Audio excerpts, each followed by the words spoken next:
So I will assume that you are not familiar with MATLAB, so I will try to illustrate how do we install MATLAB and how do we use this platform in the following course.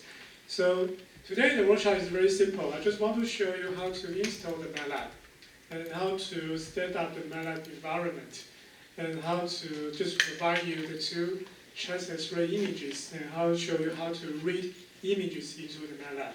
Okay. So for the MATLAB installation, it's very fortunate that our university has a group license in our for everyone. So just just log into the National Yang University and try to find out the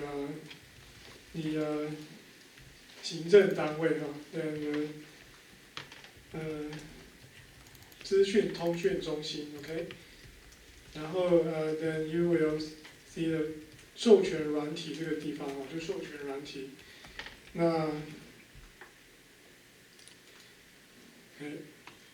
那这有个授权软体列表，或是这边有一个 MATLAB 全校授权单机版下载说明你看到这个，那你就可以点进去。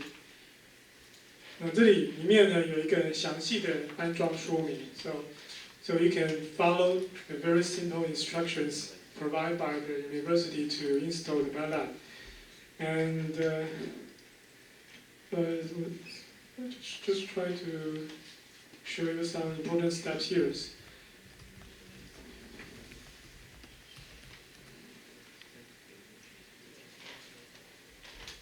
So for those never used MATLAB before, then you can follow these instructions. And the first thing you need to do is to try to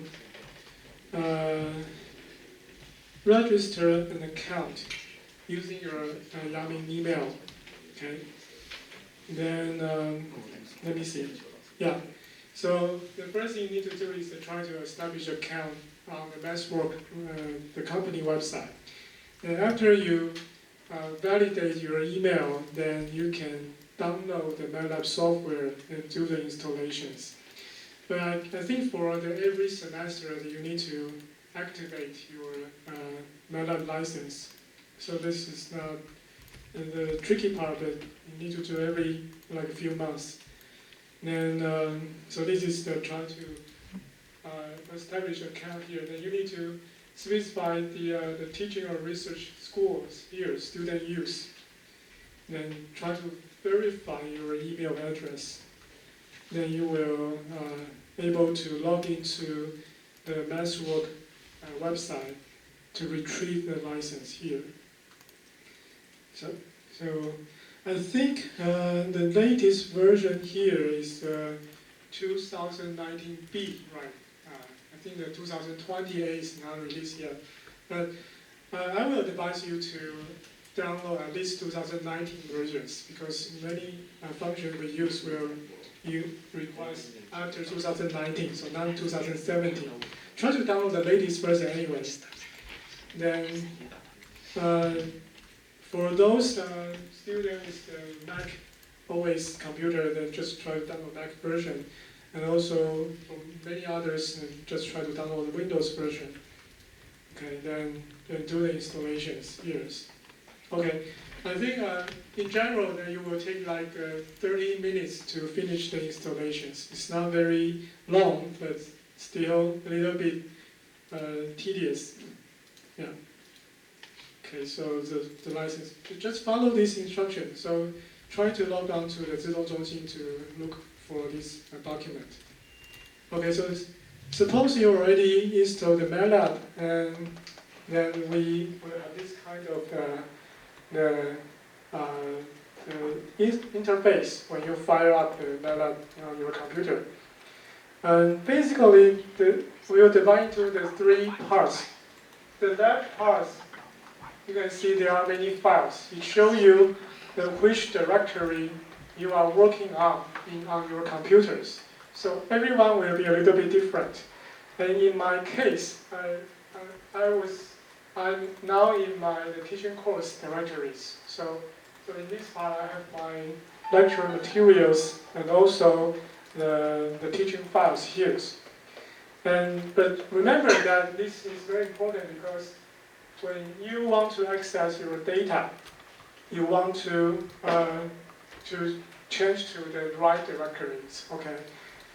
But the tricky part is that many functions you wrote or write in the futures, you will be stored in another place.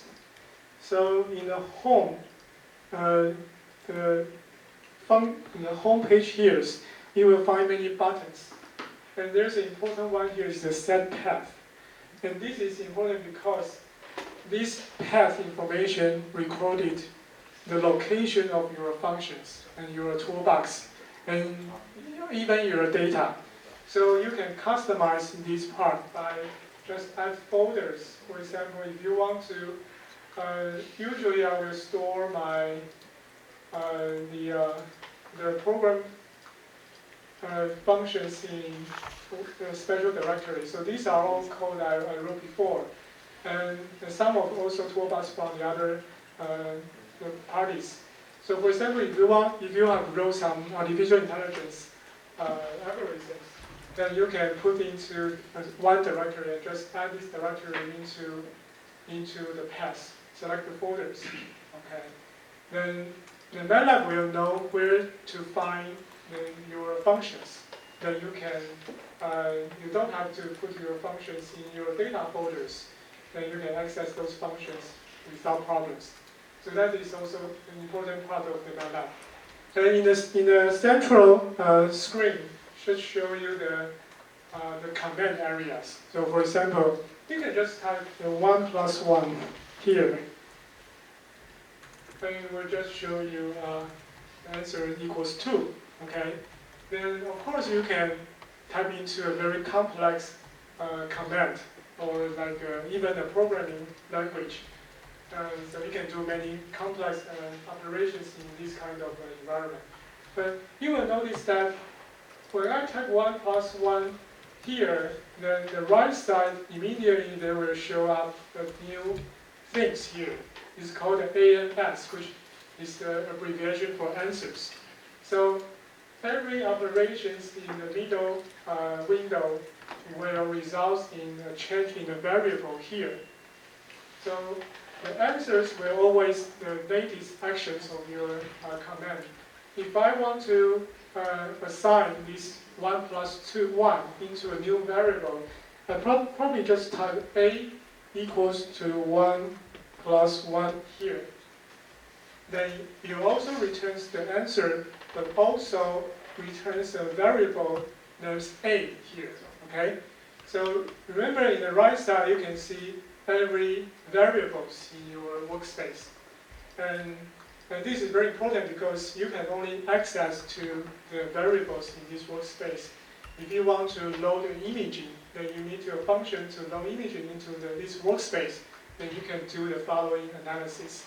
So this is a very important part.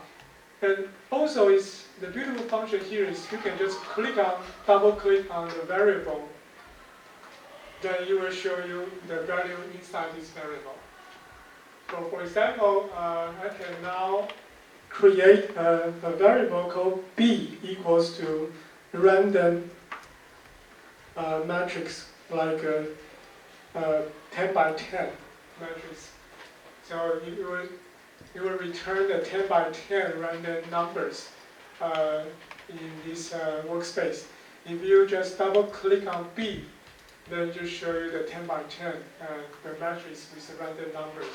So this is a beautiful part of the MATLAB. You can see what's inside the variable at any time.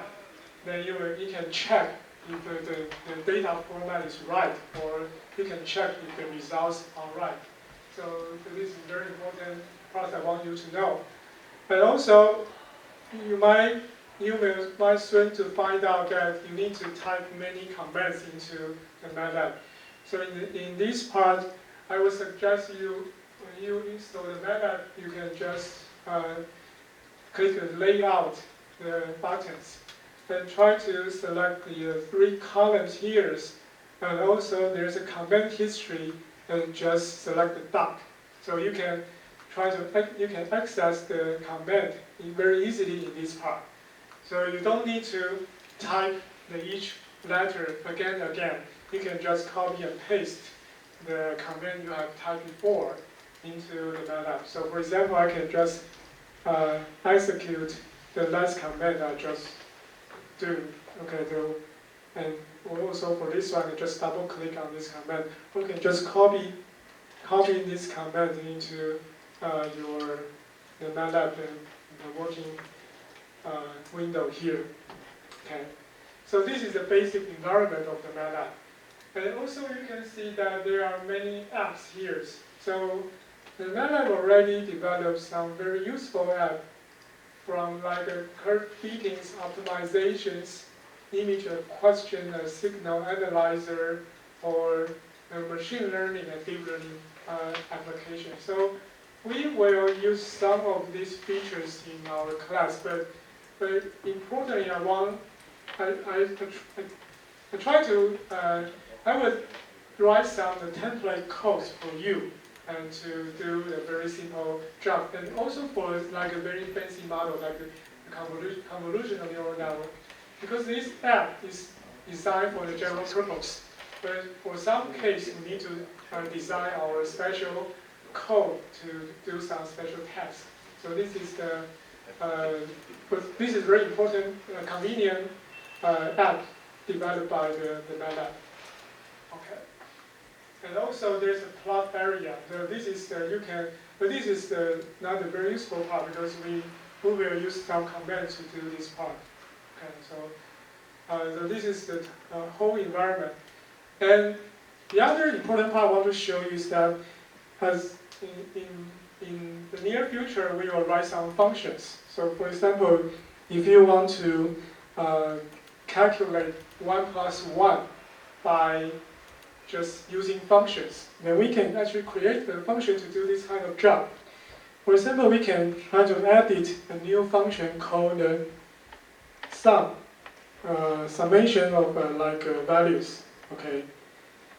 Then it will pop up a window that shows that this sum values.m does not exist. Means that I want to create a script file for doing some complex job. Then it does not exist. So do you want to create it? And I say yes. Then we'll show a new window, try to write some program here.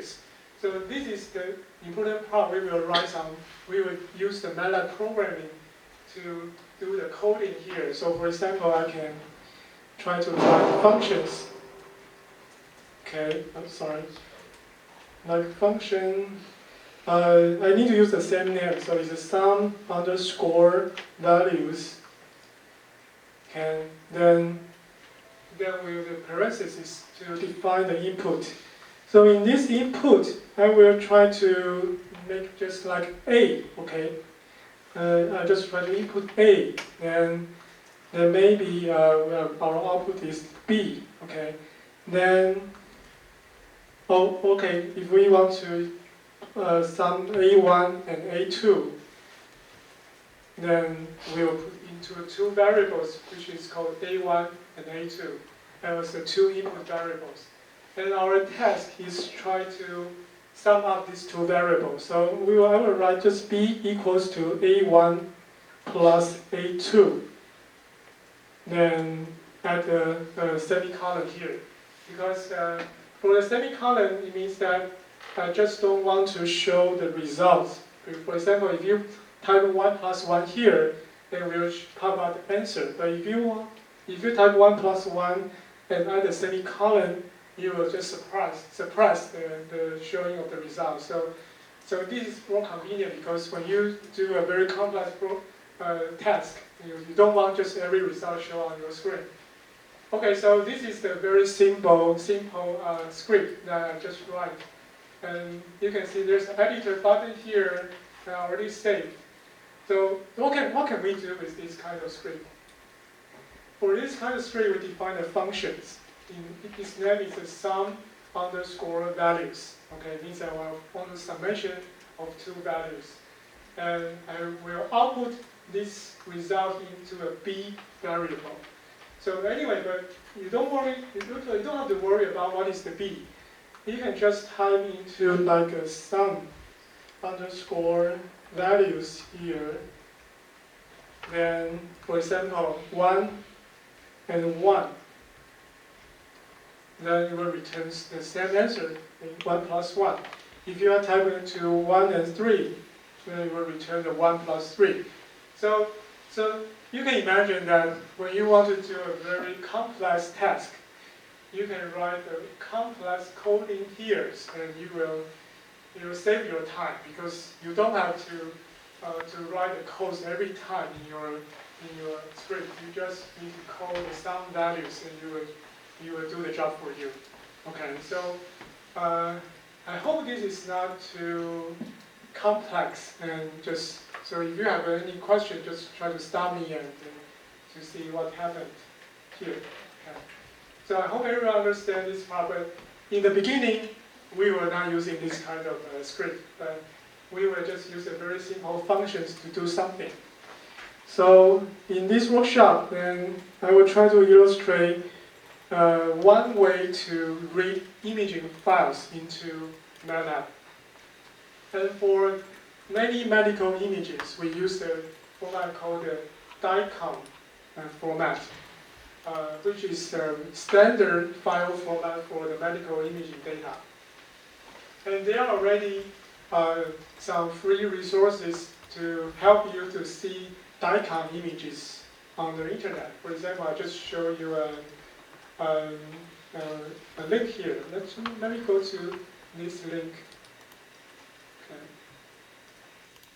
So this is online DICOM viewer, and what you have to do is just drag and drop the DICOM files onto this browser. So if you have already downloaded the DICOM file I provided on the website, it's located in let me see. It's located in the teaching course in the Transit Rate DICOM files. It's a compressed file here. So you can, if you unzip these files, you will find two DICOM files here, which is a very complex name here, 085865 blah blah blah, and the extension is the DCM. So the DCM is a standard extension name for the DICOM file, but you will find that in many cases the DICOM file does not necessarily has this kind of extension name. So in some cases there is no extensions, and still the DICOM file. Okay, so you can just drag and drop the DICOM files onto this viewer, and it will show you a Transit Rate images. So has anyone seen this kind of image before? I think everyone seen Transit Rate before, but anyone can interpret this kind of image. Yeah. Okay. So for doctors, we will need to know what happens in our lung and heart. But the Transit Rate is not everything, but it can show you some very important information. For example, here you can see there is a ribs, okay, the okay. So we have 12 ribs here, and it's a very symmetric. Then we can also see our trachea, 气管. Okay, you can see the trachea, the shadow of trachea here divided into the two parts, two main bronchus. And also the most obvious part is the heart. So this is heart. And please know that in the medical field, we have a custom that we have a very special custom to arrange our imaging. So we know that our heart is in most cases our left side. Only very few people their heart is on the right side, but in a normal case, the heart is on the left side. But you can see that in the medical image, we often place the right on the left and left on the right. So when you see this heart on the right, it's it means that your heart is in the left, okay? So that's the tricky part.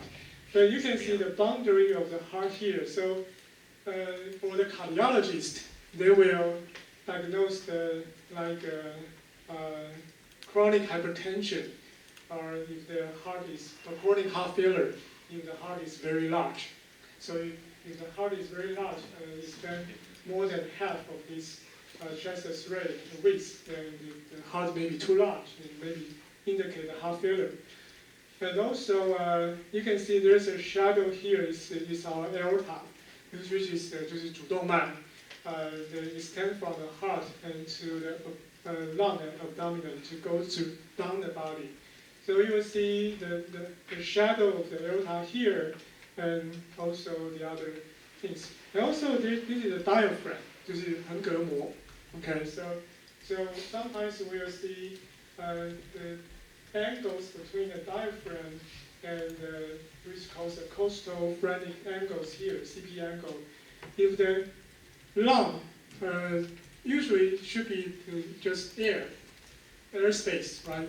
But if there's some fluid accumulate in this angle, means that there are some problems in the lung. So we will look into this side to see if there is some problems with the fluid accumulations.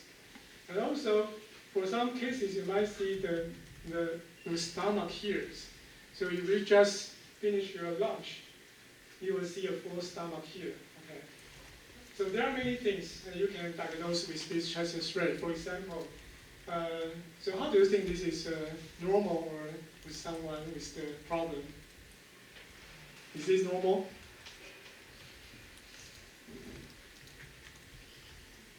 Yeah, probably this is normal one. Okay. Okay, because there's no, so that's the tricky part, because I can show you the other one.